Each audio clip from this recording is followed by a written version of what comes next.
சென்னையில் நடைபெற்ற பாஜக சிறுபான்மை பிரிவின் தேசிய செயலாளர் வேலூர் சையத் இப்ராஹிம் எழுதிய பாரதம் 2014க்கு முன் பின் இஸ்லாமியர்களின் நிலை என்ற நூல் வெளியீட்டு விழாவில் பாஜக மாநில தலைவர் திரு நயினார் நாகேந்திரன் கலந்து கொண்டு நூலை வெளியிட்டார். அந்த நிகழ்ச்சியில் அவர் உரையாற்றிய பொழுது திமுக அரசின் அரசியல் நடைமுறைகளை கடுமையாக விமர்சித்ததோடு பாஜக கட்சியின் நிலைப்பாட்டையும் தெளிவாக வெளிப்படுத்தியுள்ளார். நயினார் நாகேந்திரன் பேசுவது, மதம் எதுவாக இருந்தாலும் மனிதன் நல்லவனாக வாழ வேண்டும் என்பதே ஆன்மீகத்தின் அடிப்படை. எல்லா மதங்களும் அன்பையும் ஒற்றுமையையும் போதுகின்றன. ஆனால் அந்த போதனைகளை அனைவரும் முறையாக கடைபிடிக்கிறார்களா என்பது கேள்விக்குறியாகவே உள்ளது. இதற்கு மிக முக்கிய காரணம் திமுக அரசுதான் என அவர் குற்றம் சாட்டியுள்ளார். திமுக அரசு சிறுபான்மையினரை தன்வசப்படுத்திக் கொள்ள அவர்களிடையே தேவையற்ற அச்சத்தை விதைத்து பிரித்து அரசியல் ஆதாயம் தேடுகின்றது என்கின்றார். மேலும் வேலூர் இப்ராஹிம் எழுதிய இந்த நூல் அந்த சூழ்ச்சியை முறியடிக்கும் விதமாக உருவான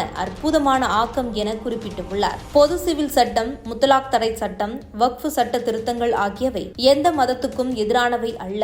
மாறாக அடுத்த தலைமுறை இந்தியர்கள் ஒற்றுமையுடனும் சமத்துவத்துடனும் வாழ்வதை உறுதி செய்வதே இச்சட்டங்கள் கொண்டு வரப்பட்டுள்ளன. இந்த நூல் அந்த சட்டங்களின் தேவையையும் அதன் பின்னணியில் உள்ள நன்மைகளையும் மிக தெளிவாக விளக்குகிறது என அவர் பாராட்டியுள்ளார். பாஜக இஸ்லாமியர்களுக்கு எதிரான கட்சி என்ற பிம்பத்தை திமுக உள்ளிட்ட சில கட்சிகள் கட்டமைத்து வருகின்றன. ஆனால் உண்மையில் இஸ்லாமியர்களின் நலனில் அக்கறை கொண்ட கட்சி பாஜக தான் என அவர் வலியுறுத்தியுள்ளார். உலகிலேயே இஸ்லாமியர்கள் மிகவும் பாதுகாப்பாகவும் தங்களுக்கான உரிமைகளுடன் வாழும் ஒரே நாடு இந்தியாதான் என்பதை எடுத்துக்காட்டியுள்ளார். மேலும் நயினார் நாகேந்திரன் உரையில் பாஜக தன்னை சுற்றி உருவாக்கப்பட்ட தவறான பிம்பங்களை சீர் செய்யும் முயற்சியாகவும் சிறுபான்மை மக்களிடம் நம்பிக்கையை ஏற்படுத்தும் நோக்கத்துடனும் அமைந்து வருகின்றது. அவர் வலியுறுத்திய கருத்துக்கள் திமுக அரசின் அரசியல் நடைமுறைகளை சவாலுக்கு உட்படுத்துவதோடு பாஜக தன்னை சிறுபான்மை மக்களின் நலனுக்காக செயல்படும் கட்சியாக வெளிப்படுத்தும் முயற்சியாகவும் இருந்தது. இவ்வாறு இந்த நூல் வெளியீட்டு விழா ஒரு சாதாரண நிகழ்ச்சியாக இல்லாமல் அரசியல் மற்றும் சமூக விவாதங்களை தூண்டும் மேடையாகவும் பாஜக தனது நிலைப்பாட்டை வலியுறுத்தும் வாய்ப்பாகவும் அமைந்துள்ளது எனவும் நயினார் நாகேந்திரன் இந்த உரையில் எடுத்துரைத்துள்ளார். இது குறித்து உங்கள் கருத்துக்களை கமெண்ட் பாக்ஸில் கமெண்ட் பண்ணுங்க.